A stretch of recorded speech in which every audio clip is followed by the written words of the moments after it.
تہجد کے صرف 2 رکعت پڑھ سکتے ہیں، اگر اور کچھ موقع نہیں ملا تو پڑھ سکتے ہیں انشاءاللہ، کوئی حرج نہیں اس مسئلے میں۔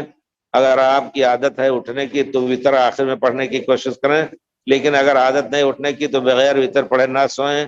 پھر رسول نے ان صحابہ کو تاکید کی تھی کہ بغیر وطر پڑھے نہ سوئیں۔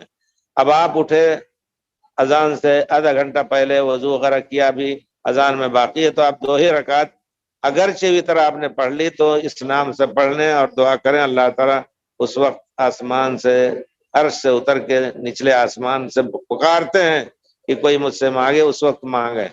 اور 1 رکعت وطر، ٹوٹل 3 رکعت بالکل صحیح ہے انشاءاللہ۔ جی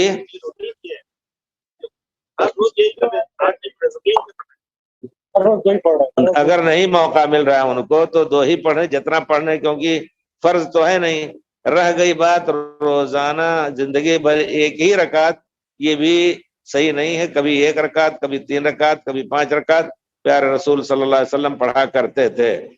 اور روزانہ 2 ہی کی توفیق ہوئی، 2 ہی پڑھ لیا، کسی دن بڑھا دیا، اور یہ کہ موقع ہے آدھا 1 گھنٹہ باقی ہے تو بڑی بدنصیبی ہوگی کہ آپ 2 رکعت پڑھ کے بیٹھ جائیں۔